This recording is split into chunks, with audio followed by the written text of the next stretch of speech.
Hi, hello everyone. Welcome to today's webinar on Stepping Stones to a Federal Career. This session is going to be informal, so we please encourage you to share your name and affiliation in the chat box.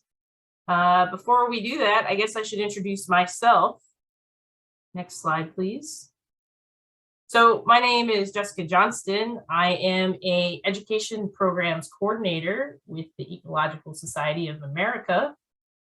And along with me is my colleague, Jessie. Jessie, you want to say hi real quick? Hi, everybody. I'm the Society Programs Coordinator here at Ecological Society of America. Awesome. So if you're wondering what the heck, I'm a part of the Scientists in the Parks program, and I work with the National Park Service. Some of you might know who we are because we are also your employers, but some of you may not know that as the we are the representatives that run the engagement and professional development for the Scientists in Parks program. So one of our engagement and professional development things that we do are these webinars. So we're hosting one this week, and we're also hosting one the week after that and the week after that. So be on the lookout for these webinars. Okay, so next slides.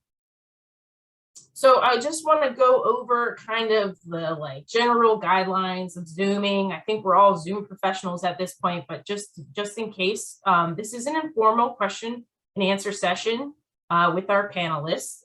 If you do want to join the conversation, you have two ways to do that. You can unmute your mic, but we ask you to raise your hand first, and then we'll call upon you, and then you can unmute, or you're welcome to post comments and questions in the chat box at any time. This event is being recorded so that I know a lot of people work in the field this time of year, so that people can watch it later on. Next slide, please. Okay, so like I said, it's going to be a brief introduction, and then we're doing the Q&A with the panelists. And if there are any resources that come up, we can share those resources, but I'm not sure if we'll have those, but you never know. Okay, and without further ado, it's my pleasure to introduce today's moderator, Vida Svahnstrom. Vida was a participant in the Scientists in Parks program last year as an SIP fellow. And she's currently a master's student at Kew Gardens in London. So I want to thank Vida for staying up late to moderate this session for us. I guess it's not that late. And I will kick it over to you, Vida, to just do a brief introduction. Thanks, Jessica. Thanks for inviting me today. As Jessica said, my name is Vida, and I'm at Royal Botanic Gardens Kew as a master's student right now. I'm doing a degree in plant and fungal taxonomy and conservation. And my thesis is looking at global patterns of extinction risk in epiphytic plants. I was a SIP fellow last summer based at Chesapeake and Ohio Canal National Historical Park in Maryland, and I was developing management strategies for rare and threatened plant species. I'm about 3 months out from graduating, and I'm also looking for a federal job, so I think this will be a great way for me to get some tips too. If you want to move to the next slide. So there's 3 panelists today, each from a different agency in DOI. And I would like to start by introducing Brooke Sue from US Fish and Wildlife Service. Brooke, if you would like to introduce yourself and tell us a bit about yourself and your career, that would be great. Hi everyone, my name is Brooke. I'm currently a fish and wildlife biologist with the US Fish and Wildlife Service based in Palm Springs in Southern California. Last year, I was a Mosaics and Science intern based at Wind Cave National Park in South Dakota. And yeah, I just started my current position with the Fish and Wildlife Service about 3 months ago. So I'm brand new to the service. Congrats on getting such a cool job. That's great. Next to Victoria Crystal, who's a curator and museum specialist for USGS. Victoria, welcome. Can you tell us a bit about yourself? Yeah, hi, thank you so much. Yeah, like Vida said, I'm a curator and museum specialist with the USGS currently. And previously I was an SIP intern with the Geologic Resources Division of the National Park Service. So I wasn't at any specific park, but I did kind of a lot of work with a variety of different parks in a couple of different capacities, which was really wonderful. And that position was 2021 to 22. So I left that position in January, and then I just started my current position with the USGS at the end of March. So still very new, but luckily for all of you, the hiring process is still kind of fresh in my mind. So I'll be able to answer questions and speak to it pretty well. Awesome, thank you so much. And third, we have Varun Acharya, who's a plant biologist for the National Park Service. I have to say I'm pretty jealous. Varun, love to hear a bit about yourself and your job. Right, I was just going to say, I'm so jealous you're doing your master's at the Kew Gardens. I want that job. Nice to meet everyone. Glad to be here. It's awesome to meet Brooke and Victoria. My name is Varun. I'm a plant biologist at Sleeping Bear Dunes National Lakeshore, which is at the tip of southern lower peninsula of Michigan. Before starting here, I was an SIP fellow out at Rocky Mountain National Park. So looking at visitor impacts on plant communities, as well as human inputs to the nitrogen budgets in high alpine watersheds. I did my master's research at University of Michigan, doing a degree in forest ecology. So trying to understand the effects of biodiversity and tree-to-tree interactions and how they handle environmental stress. It was a very circuitous path, even getting to the ecology and environmental field for me. I studied economics and Italian literature, couldn't decide what I was doing with my life, and found that I like playing outside with plants the most. And so I've actually, like Brooke and Victoria, I'm quite new. I just started in September here at the Park Service. So that hiring process is fresh in my mind, but I also hire a big staff of seasonal folks, so also see it from the seasonal side as well. So glad to be here. Thank you. Awesome. So you're all pretty new to getting your current jobs, which is great because, like you all said, it's fresh in your mind, the process, the arduous process. Like Jessica said earlier, anyone can put any questions in the chat, but I have some lined up that I think are relevant to more than just me. And I think maybe most pressing, I'm very curious about how you all found your jobs and how you applied, because there's, I'm not sure how much different participants know about getting hired, but I know there's many different routes. There's USA jobs, there's direct hiring authorities. So yeah, very interested how you all got your current jobs and past jobs, NPS or other agencies. Anyone want to answer? I can go ahead and start. That'd be great. So I basically spent a very long time just like searching things on USA Jobs, and then I realized that you can actually sign up for email alerts through USA Jobs if you save the search. And so that's how I found this job. I just had a saved search for anything geology, museums. What were some of the, mostly geology and museums were the two searches that I utilized the most, because that kind of fits my background, and just checked that email every time it came through and applied to almost all of the ones that came through that that was available to me to apply for. And so that's my tip for that. Yeah, I think somewhat similarly to Victoria, I, during the pandemic, decided to make a move to be closer to family in Michigan. So I actually worked for about a year managing a smaller local organization that does plant and ecosystem restoration. Knew the region I wanted to be in and had those alerts set up on USA Jobs. And once I saw a plant biologist pop up, I was pretty aggressive in terms of leveraging mentors that I had in the Park Service, but also trying to find out who the hiring official was for the position and trying to reach out to them, kind of discuss what my experience was in our region and how I understood the plant communities. And it felt like it was a right time, right place, which was very lucky for me. So do you think that reaching out to the hiring authority gave you an advantage or helped you get that job? Absolutely, 100%. I think now, being a hiring manager myself, When someone reaches out to me, it shows initiative, and it also means that if I see your name on a list of many, many candidates that I have to look through resumes for, I already know that you're motivated and you want to work here in the park. Good to know. Yeah, for me, I don't know if ESA does this for scientists in parks, but through the Mosaics and Science program, they held a lot of workshops for us to help navigate USA jobs, to help us work on our federal resume. So with that, it kind of gave me like a launching point to really know how to figure out USA jobs, because that website is so confusing, I feel like. So then once I really cracked the code of how to use USA jobs, I just applied like crazy.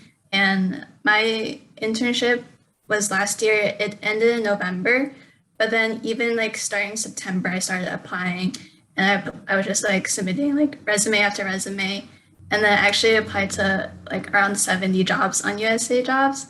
So I was just applying to wildlife biologist jobs, biologist jobs. A lot of the jobs I applied to were through the National Park Service, but most of them were seasonal. And then this job popped up, which was a permanent job with Fish and Wildlife Service, and then luckily I got it. Congrats. Did you tailor your resume or your application a lot to different jobs, or did you kind of have a general one that worked for lots of different positions? One downside I feel with USA jobs is the position description isn't always the most detailed.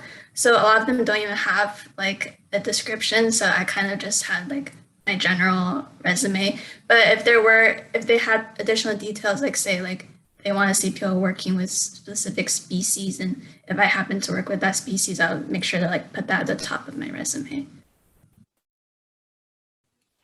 Quickly, Jessica, if someone raises their hand, where do I see that, just so I know?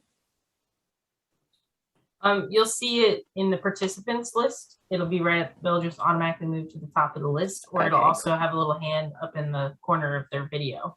While I'm unmuted for a moment, I was going to say that we do offer federal resume and USA jobs webinar, and it is next week. So next week, this day and time. So bookmark your calendars now. Talk to your coordinators, and they should have the registration link for you if you're not already registered and you want to come. It's going to be a good conversation, and it's with Melanie Wood, who is a previous mentor and leader of the Scientists in Parks program. So she has at least a decade of experience in the agency. So good person to talk to about it. I just dropped the link in the chat too. Nice. Thanks, Jessie. That's helpful. Another question I had was about so if I understand correctly, you all did some form of internship before you got your position. So I'm curious how that helped you kind of generally, but also if you leveraged that in your application, for example, in your resume, if you really emphasize that you've already had federal experience and things like that, because I'm currently trying to look at the best way to use my experience as an SIP fellow in applying for jobs. I think for me on that, it was less so leveraging the internship experience so much as leveraging the community and network I had built over that season. So I was very fortunate to have a mentor during the fellowship that was really invested in my success, but also able to talk through the hiring process and actually sit down and look at that job posting for the plant biologist position and say, okay, you have all these experiences. Here is how you should present those in a way that is going to make sense for a federal position. So I can't say enough how impactful those relationships are, even more so than necessarily your research experience or your specific ecological experience tied to that position you're interested in.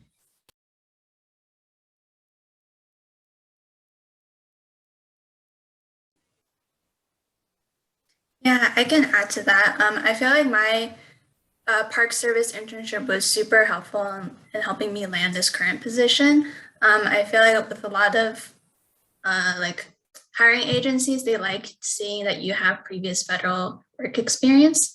So definitely, I feel like without my mosaics internship, I probably wouldn't have gotten my current position. And I also want to add that while I was in my internship, I really made sure to also network and leverage it as much as I can. Like during the internship, I did a research project that was camera trapping work to survey mesocarnivores. And at the end of that internship, we were expected to write a final report. It was kind of like an optional write-up, but then I decided to write a 30-page final report and work with my supervisor on getting that report finished. And I feel like that was a really good writing, research writing experience. And my current position is as a fish and wildlife biologist. It's with the Ecological Services Office, and we do a lot of writing, writing biological opinions, writing reports. So it is a very writing heavy position. So during the interview, they asked about previous writing experience, and I was able to directly reference my writing experience with the Park Service. So I feel really taking advantage of the opportunities you have during your internship to kind of gain additional skills that you can then apply to your future career. Yeah, regarding what Varun said about leveraging the network he created while he was an intern. Obviously, I have not gotten hired yet, but I've found that my supervisor at C&O Canal, since he knows what I'm looking for and he's constantly hearing about different jobs, he's emailing me stuff, and I've gotten in touch with other people who are plant biologists at other parks through him, and they send me jobs, and so I hear about a lot of them before they're posted, which has been really useful because it gives me a little bit more time to make my application, because sometimes the amount of time that positions are advertised on USA Jobs is quite short. This is a quick question, which I think maybe, Jessica, do you want to answer? Yeah, You're gonna say, so yeah. there's a mixed bag of people here, so I'm gonna just kind of spell out the differences a little bit. So Scientists in Parks program is an umbrella internship program, and underneath it there are different versions of it. So Brooke, for example, is a past mosaics and science intern, so she's still under that Scientists in Parks umbrella. Other people here are Scientists in Parks interns, like Victoria was. And then there are other people still here that are Scientists in Parks fellows, like Varun is. So for that matter, it's just the way the money flows down through the different partnerships. There's some other differences though. So fellows and some of the mosaics, they'll leave their position with what is called a direct hire authority. And so we have separate webinars specifically to talk about what DHA means for those interns. But there's also the PLC, and I saw that show up in the chat. That's also a type of hiring authority. So so depending on the intern or panelist you're speaking to, they might have had different hiring authorities. So they can speak directly to their own personal experience, but they're not going to be able to give you experience for one or the other. And I don't think that you used your DHA, did you? No. Okay. Did anybody use a PLC to get hired? Victoria or Brooke? Okay. Yeah. So I went through the process to get the PLC certificate, but then I ultimately didn't end up using it because I applied before the certificate was signed. Right. Yeah, same for me. Okay, cool. So I think the big takeaway that we're going to be talking about today really is the fact that the capacity to build your network and leverage the people and the connections that you make in the small amount of time that you are exposed to your internship will make all the difference in terms of getting hired on the back end, and not to fully lean on those hiring authority statuses. They're just an extra bonus point, and sometimes they work out, and we do have experiences where they do, but that is not the end all be all. So I'll leave it back to you, Vida, and the panelists, but I just wanted to explain that. And you can ask more questions in the chat for me too, if you need to. I also want to add an additional hiring path is the recent grads, which is just on USA Jobs. You just check that you're a recent grad, and oftentimes agencies will want to look specifically for recent grads to hire. So if you are a recent grad, make sure to check that box so you qualify for that.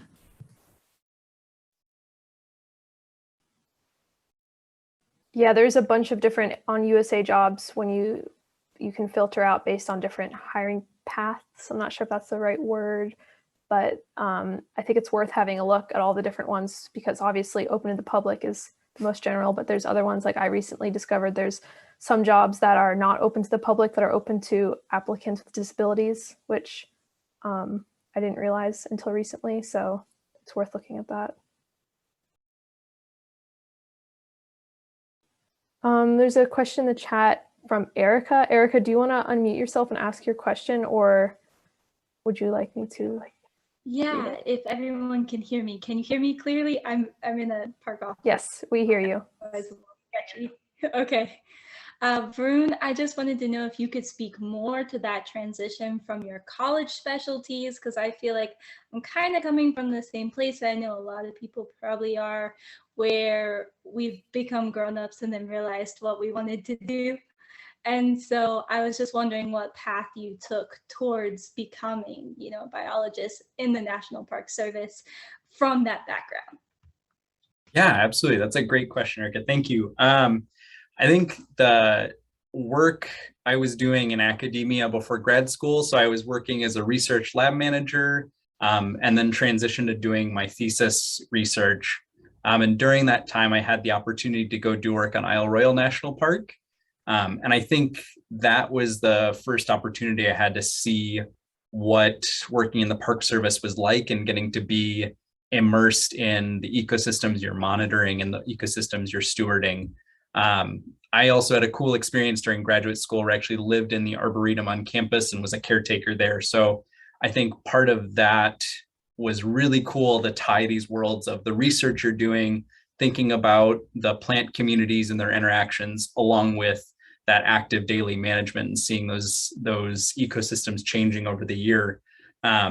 So coming out of kind of grad school and where you're at right now and thinking about what I wanted to do, the SIP Fellows Program was a cool way to merge these worlds of research with some of the questions that National Park Service land managers had.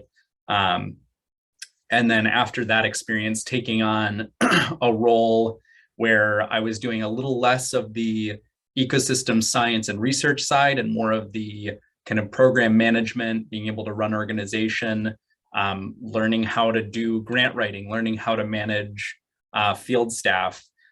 Those were all kind of building blocks to know how to run a program within the national parks. And so I think being able to be in the ecosystem you're working in and being able to have that creativity and flexibility to pursue the projects you want and get to work with some really awesome and passionate staff, I think were the pieces for me that made that transition easy.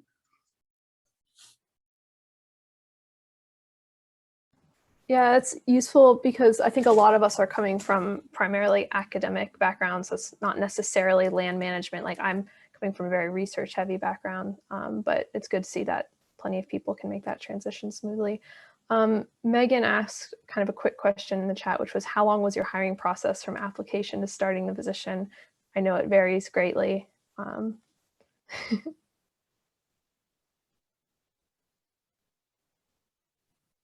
I can go first. Mine was a really long time. I think the initial application it opened in like October, I would say, of last year. And then they got back to me in November saying like, are you still interested in this position? Do you want to interview?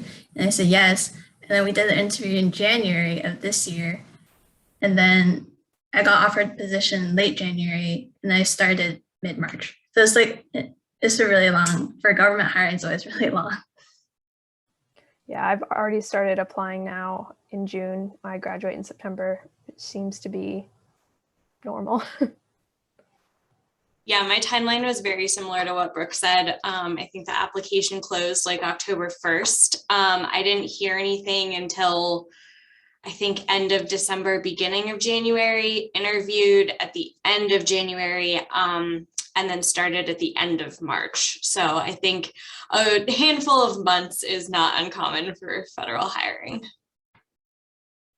I I think from time of application to me starting the job was almost a full calendar year. So I think for folks that are looking at permanent positions, definitely starting early and often in the process, it is much slower than you think it is. Do you get any sort of like update, like we're working on this, or do you just hear nothing? Nothing. I reached out a couple months in just to, kind of, hey, I just wanted to reconnect and express that I'm still interested in this position. Just kind of, a little friendly email. And they're like, we're still working on it. We're still waiting to hear from HR. I guess that's also something to mention, that there is kind of two steps to the hiring process. The first thing is that from your application, it's filtered by HR, which is often someone who is not in your field of specialty, which is kind of a good thing to keep in mind in terms of your resume, because often they don't really know how different things within your specialty are connected. They really just look for the wording that's in the position description. And so making your resume kind of I'm totally going off on a tangent here, sorry about that. But making your resume as kind of directed towards the position description as possible, like really pulling direct quotes from that, or direct quotes from the accession or accessory questionnaire, I think is what it's called, because they'll look for that vocabulary as well. So make it really obvious to someone who is not a biologist or geologist or scientist at all, that what you do matches exactly with what they're looking for. So once HR does that initial filter, they will give a handful of applications to the actual hiring committee within the agency. So you're working with the timeline both of HR and then the timeline within the agency once they get that list of applicants to get to interview and things like that. And so you are working with kind of two different sets of timelines and folks that have multiple balls in the air, multiple projects going on. Jessica says plagiarize that description. Yeah, when I've been, where plagiarism is okay. Yeah, I've been making applications now, and I'm like, this feels wrong, but I'm going to use these exact words. Do it. Yeah. So we've been talking about like networking. Do any of you have any advice for like virtual networking? Like, I know some interns work remotely, and even for interns that aren't working remotely, a lot of, conferences and webinars and things take place virtually now. I can start with that. Oh, sorry. Did you want to start? No, go for it. Yes, my entire position was completely remote. And I was initially really intimidated by that. How do I network? How do I meet people? But everyone is just really happy to take half an hour and meet with you virtually. Like I sent a number of emails that's like, hey, I'm new. Hey, I just started. I want to take some time to get to know you. And because it's so easy to sit down with someone and just do a quick get to know you meeting, everyone was just super interested in, yeah, like, well, let's do it tomorrow morning. Let's do it this afternoon. Let me give you a call while I'm like driving to a field site. And so really just kind of getting over that fear, that intimidation, and just sending that email saying, hey, I'm new, I want to meet you, or hey, I'm really interested in your work. Do you have time to chat about it? And folks are very interested in just doing a quick virtual meeting.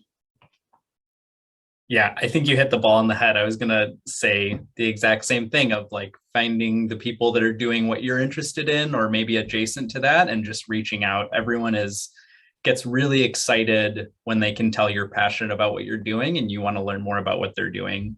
The other thing to that is the people that you already know, trying to set up recurring times to check in with them. So if you have a mentor, if that's maybe your past advisor from grad school or a mentor or professor in undergrad or someone you're working with in SIP, say, hey, can we just chat once a month? And things just naturally happen out of that, which is a great way to leverage those connections and those relationships.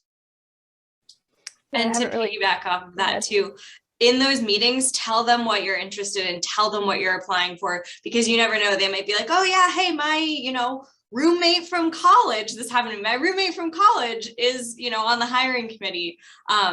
And so not for this position, but a different position I applied for. So definitely like share your thoughts and share your goals with them. Yeah, I found it really intimidating at first, but like it was drilled into me during my internship from Jessica and others, like the importance of networking. And I finally started to really realize it as I've been like reaching out to people I met through my internship and saying that I'm looking for a job now. And all of a sudden, all these jobs that I had no idea existed have been coming my way to apply for. So yeah. And the networking layers never stop, right? So if you are an SIP intern, you're part of an intern cohort. If you're a fellow, you're part of a fellow cohort. Mosaics, you're part of a mosaics cohort. So trying to have those cross conversations, especially if you start one of these webinars and you say, I'm a plant biologist out of this park, and if you see somebody else who says that, then that's a connection that you can make.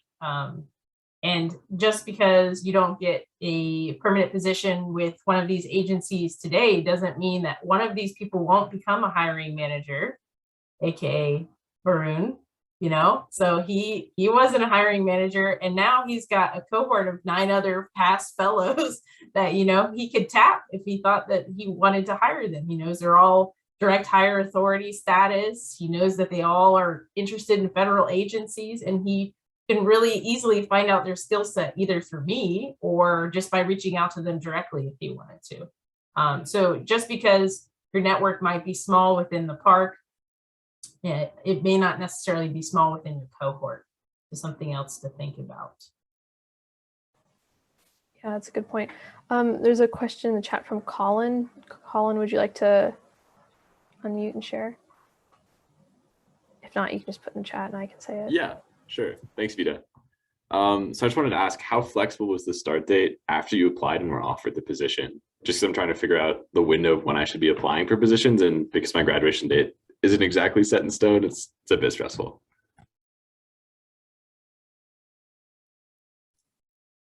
I think it really depends on your position. I was in sort of similar place where I still have not published my thesis research. I think I had about a 2-month window where I was able to negotiate when I started, but it depends on the project and kind of what that park or that program's needs are at the time that you're being hired in. Yeah, and I think it also depends on where the program is located, because I know of some people who have flexibility because they would have to move across the country, and so I think there's flexibility in that. You can ask for moving allowances and things like that. I also haven't published my thesis work yet, so we're all in the same boat.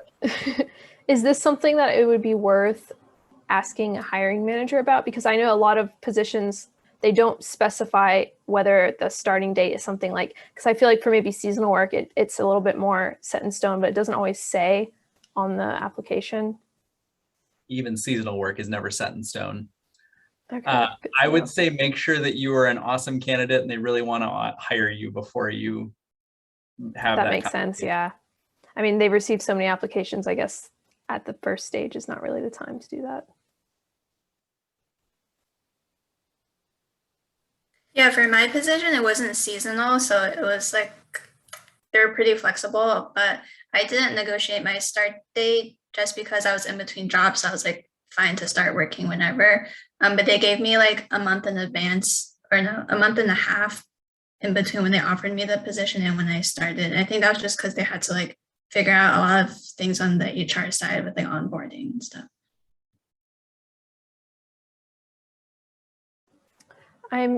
There's a question that I saw someone put in their registration earlier that I thought was interesting.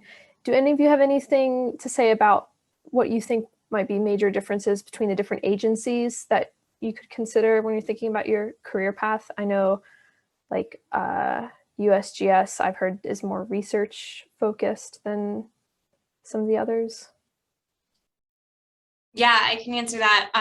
USGS definitely is a lot more research focused than some other agencies, because we don't really manage land, but we do. Sorry, someone just laughed really loud in my hallway. But we do a lot of work with federal partners that do manage the land, we do a lot of research.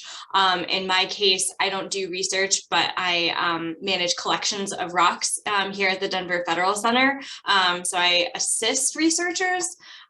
So there's definitely a lot of opportunities for research, but there's also a lot of opportunities for what we call science support, which is kind of a position that I'm in where I'm not directly doing the research, but all of my work is going towards supporting that research and working with researchers in that capacity. But the hiring process, as far as I know, is very similar. It just is looking at research experience versus management experience, or a combination of both. Go ahead, Brooke.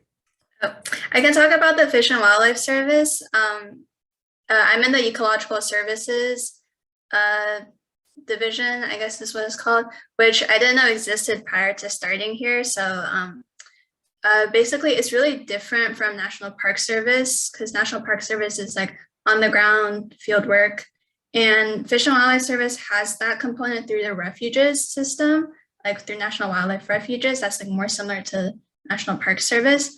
I work in Ecological Services, which is basically more like planning and consulting.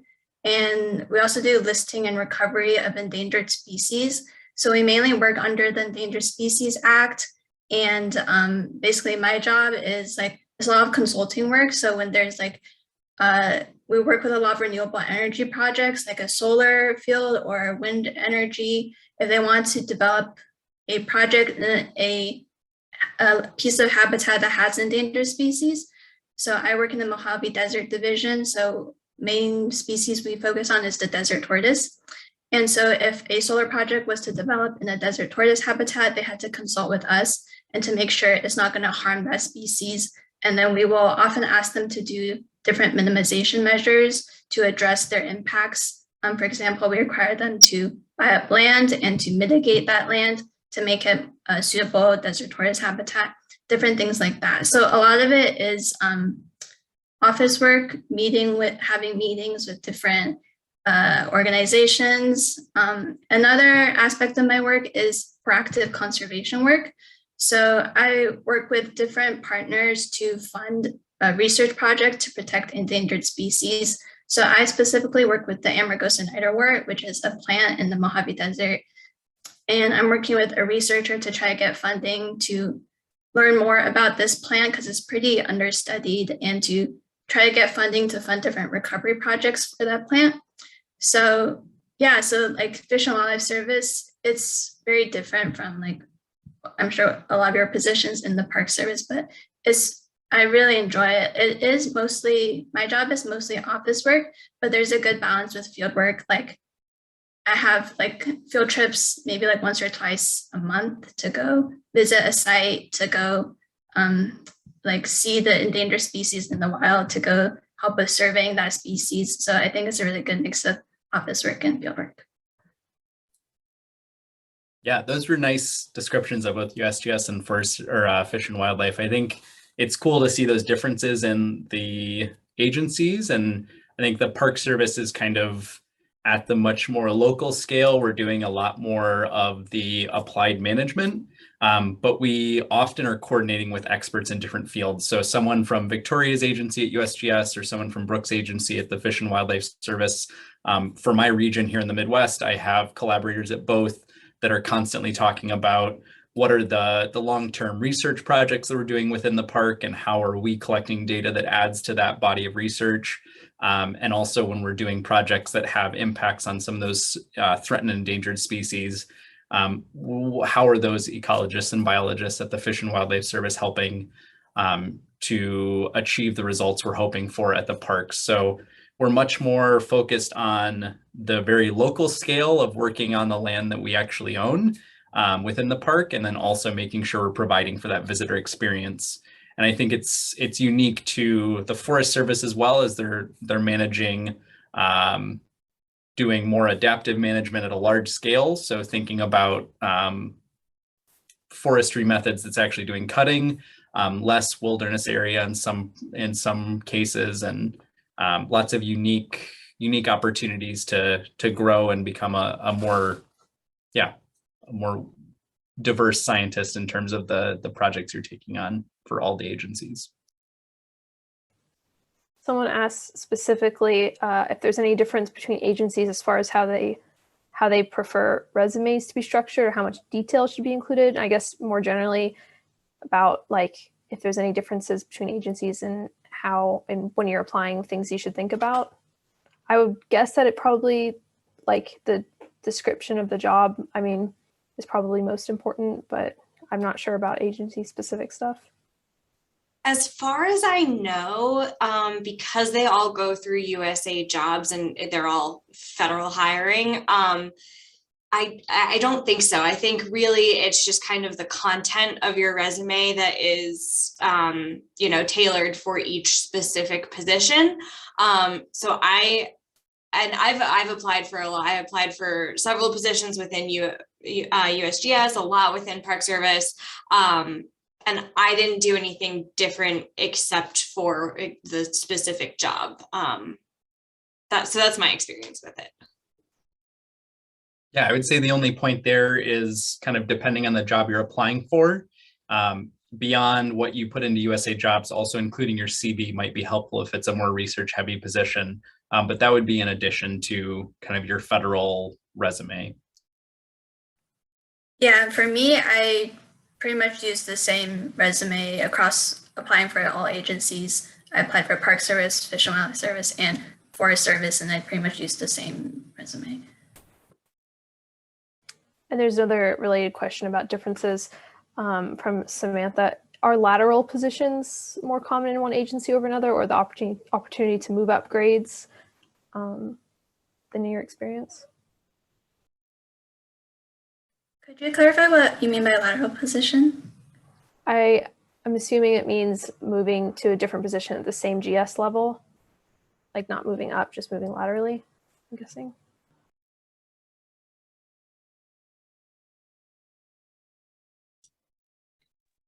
I see a comment. This is 567, which is a ladder position. So we're getting Ladder. a little bit. Confused. So lateral and ladder are two different terms. I see.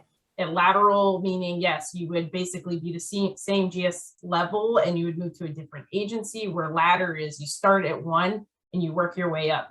I think this might be the wrong webinar for these questions, because we're starting to get into the nitty gritty of like USA Jobs and that sort of thing. And some of this might go over people's heads a little bit. We're gonna definitely talk about these specific types of questions next week. So I would reserve some of these questions and come if you can, or at the very least register for it and you can ask the question in there and then somebody can bring it up. Even if you can't make it, you can watch the recording later. But for the sake of this talk, I think maybe we will pivot Vida back up to Macy's question. Oh, did I miss one? Sorry about that. Well, it's okay because everything was talking about federal resumes, and I know everybody is burning to know about questions about federal resumes and that sort of thing, but we're definitely going to take a deeper dive with that next week. Yeah, I did miss one. Sorry about that. Do you want to? Yeah. I don't know, Macy, do you want to unmute and ask your question? Are you able to do so? And sorry if I say your name wrong. Nope, she can't. Okay, or they can't. So is it true that it's difficult to find a permanent position without a managerial role? So did you all have managerial roles or not? And talk a little bit about that experience, because they're concerned about being underqualified. I can start with that. So I have a managerial role in the sense that I manage rocks, but I don't manage any people. And so this is a permanent position that doesn't have a management aspect to it. And so in my experience, I have not found that the permanent positions have a management role associated with them. I know a lot of some of the higher GS levels do, but I don't. In my experience, that's not the only category that they're hiring for permanently. One thing I will say on that is that everyone in in the federal system that I found is very supportive of people developing new skills. So even though right now my position does not have any sort of personnel management aspects to it, I've put in my individual development plan that is a skill that I want to work on and take trainings or classes about. And so within the organization, there's different, or within DOI, actually not just USGS, but overall DOI, there's trainings and courses that are geared towards helping folks learn leadership and management strategies. And so even though I'm not in that position right now, there is a lot of growth in that area and opportunities for growth for me to better prepare me for some of those management positions that I would be applying for down the line. Yeah, for me, I also didn't have managing experience prior to this, and my current job also isn't any type of supervisory role. I will say that if you're looking for permanent positions, with the National Park Service, there's a lot fewer permanent positions. Usually those are more like supervisory roles, and most of the like GS5, GS6, GS7 positions are seasonal jobs. Whereas for the Fish and Wildlife Service, there's a lot more permanent positions. My position is a GS7, 9, 11, which means that like I'll be able to eventually grow to become a GS11. And I feel like there's a lot more positions like this within the Fish and Wildlife Service. So if you're looking for a permanent job, I recommend the Fish and Wildlife Service. Yeah, I think within the Park Service as a GS11, the likelihood that you're not managing people is maybe not realistic, but there are a lot of cool positions that are more heavily research-based where you might have a smaller team that you're working with. Or like Brooke just brought up, those ladder positions where you come in maybe with your graduate degree as a GS7 or some work experience, and you have the ability to take on new responsibilities and new skills and new projects as you're kind of growing yourself as a professional. Sorry about the plane noises. Jessica, can I just double check what time we're going until? We are coming down to the last 10 minutes. So I was gonna say, if you have any burning questions, you might want to put them in the chat box. While I have you one. time. Okay, well, and then If I see no one one else in the has chat one. box too. Jay's Oh got yeah, a sorry. question. Jay, actually, would you like But to? I know Jay can't unmute, so. Okay, I'll go ahead and read that then. Yeah. So Jay wants to know, how did you all manage choosing where to apply in your personal life? For example, balancing families, partners, pets, preferred geography, etc. A very personal question. I think that's really hard, especially within the federal service. A lot of people, especially when I was finishing my SIP fellowship, basically told me I would have to move to different places to take on a permanent position. And I kind of pushed back against that. And I took a role not in the federal service at first, to be a little closer to family, to be a little closer to partners. And I think knowing where your personal priorities are and what makes you happy is the most important part there. The federal service is not the only place to be a great ecologist. There are many other organizations to do that. So just thinking about what is important to you and what fulfills you outside of work too. I would agree with that totally. And also with the pandemic and everyone kind of realizing that working remotely is an option. I know of a bunch of people with the Geologic Resources Division of the Park Service that my SAP position was with, that they're not returning to in-person work at all. So they are living where they want to be living and just working totally remotely. So I think there's also options for that as well if you're in a position that does not, require you to be at a park or, any other location. So I think there's definitely getting more flexibility in terms of geographic location. And kind of like Varun said, just picking, figuring out what your own priorities are, and then finding positions that can work around those And in terms of like other kind of personal life and you know, family stuff, there are great benefits from the Family Leave Act that come with being a federal employee. And so kind of relying on those and using those. There's also a lot of kind of other, this is getting into the nitty gritty of benefits, but there's options for using FSA money for family and things like that. And so there's other benefits, I think, that come as well. Yeah, and to add to that, I agree. It is really hard to choose the location you want to be in for federal jobs. A lot of them are like all across the country. I knew I wanted to work in California because I grew up here and I went to college in New York. And then last year I was working in South Dakota and I was like, I just really want to be back in my home state, close to my family. So I was applying to a lot of jobs in California, a lot of federal positions. And it just so happened I was able to get this permanent position in Palm Springs, which is actually just an hour and a half from my hometown, Irvine. So I'm really lucky that everything just worked out like that. There's a good question in the chat from Alex. Alex, do you want to share your question? Sure, I will try. The internet here is very bad. So I was wondering if y'all would say that is very necessary or relevant at all to have, to start looking at a job with the federal government without or with a master's or a PhD, like if it's relevant to actually have a master's or a doctorate.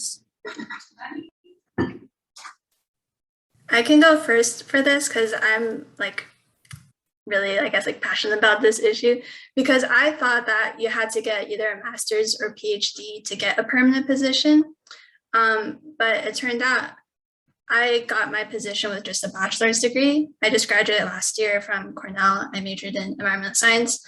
And yeah, my plan was like to do seasonal jobs just for a few years and then ultimately return to grad school. And yeah, I somehow, well, not somehow, but like through my internship last year, I was able, and having that work experience, I was able to qualify as a GS7 because there's something called like superior academic achievement on USA jobs. So you can qualify as a GS7 as long as you have above a 3.0 GPA in undergrad. So I was able to qualify as a GS7 through that. And I had 1 year experience working as a GS5 through my internship. So yeah, you can definitely get a permanent job without going to grad school. I'll piggyback off of that. Yeah, definitely possible. I think it depends a little bit on the role that you want. So there are a lot of research roles within the USGS that folks do have PhDs, and because they are doing really high level research. So if you're after that sort of position, having a graduate degree would definitely be beneficial for those positions. But those are not the only positions within USGS. There's a lot of others that are available that don't require that higher level degree. I would also add that differentiating between the two of having your PhD or your master's degree, if you're looking at the jobs you're applying for and they say to qualify on education alone, you would need a PhD. I think having a combination of work experience and some of that education, that worked for me for a position where if I was qualifying on education alone, it would be a PhD. That's interesting because some people have told me that because I have a master's degree, I'm looking at GS9 positions because you can qualify on education, that it's unrealistic to get that a master's that like to qualify on education for a GS9, even though technically it's possible, but I'm not sure. Doesn't sound like that was your experience, which is good to know. Just trying to sell your skills in a way that you can leverage both of your education and your professional experience. Cool. You have to make it irrefutable. That's the big ticket. I think we have time for maybe one more question. I see one more in the chat, and then I want to say a thank you to everyone. Addison, would you like to? Oh, Addison doesn't have a mic. Addison wants to know, looking back in your journeys, what is the one thing you wish you had known?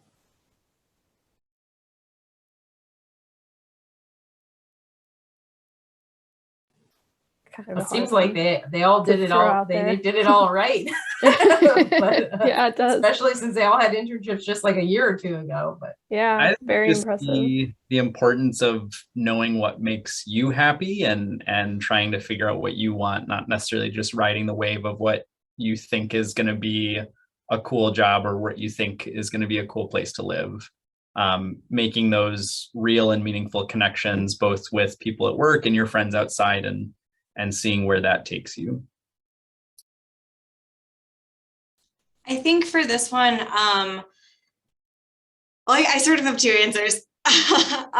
My first answer, I think, is just like really talk to people about their journey and their path. And I think a lot of times I had this idea that, you go from your major in college to a job in that field to a higher job in that field, or you go, college, master's, PhD, job, and it's kind of always this like straight line. And that's really not the case. I think almost everyone that I talk to, their path has been a windy, curvy, twisty, turny, U-turns aplenty, a lot of different paths, a lot of different roads they've taken. And it's not just this like, oh, A to B to C. And if I don't get there, I'm doing something wrong. Like that's not at all the case, that it's really a windy road and there's no right way to do it.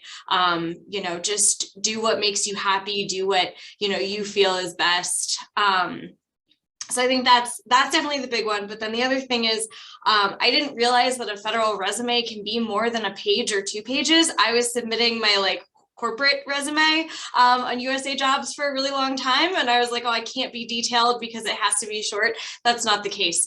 Be detailed, put a lot of bullet points for each of your positions that describe what you did. Be as detailed as possible. Make it long, make it really detailed, pull the verbiage from the resumes like we talked, or from the job descriptions like we talked about earlier. Don't restrict yourself to a page. Yeah, I definitely second everything Victoria said. I think one piece of advice or recommendation I have is don't be afraid to try something new or go to a different location that you wouldn't expect or initially want to go to. So I applied, my mosaics and science internship was in South Dakota, Wind Cave National Park in South Dakota. And I'd never been to that part of the country before, and I'm from California. And I was totally different going there. And initially I was kind of hesitant to go to this new state for 5 months. That's really different, a big culture shock from what I'm used to. But I'm really glad I did that because my internship was super rewarding and I learned so much while I was there. And if I hadn't done that internship there, I wouldn't have been able to then eventually go back to my home state where I now have a permanent position. So really don't be afraid to just put yourself out there and just try something new. And even if it's not something that you initially feel like you want to do, it may lead you back to somewhere where you really want to be. As evidenced by a global pandemic, be flexible.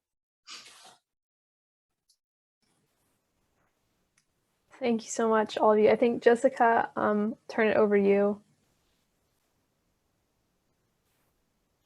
So I was going to say one lasting thought, which is somebody asked if you've ever done anything wrong. And I think that, the thing that you can do wrong is to not take the panelists seriously when they talk about collaborative work, networking, and really just taking the opportunity that's right in front of you. So if you want to be in the federal service, whether it's USGS, US Fish and Wildlife, NPS, or one of the other ones, now is your opportunity to build those connections, not just with your mentors, but also your cohort of interns, anybody that might be helping you along the way throughout your internship.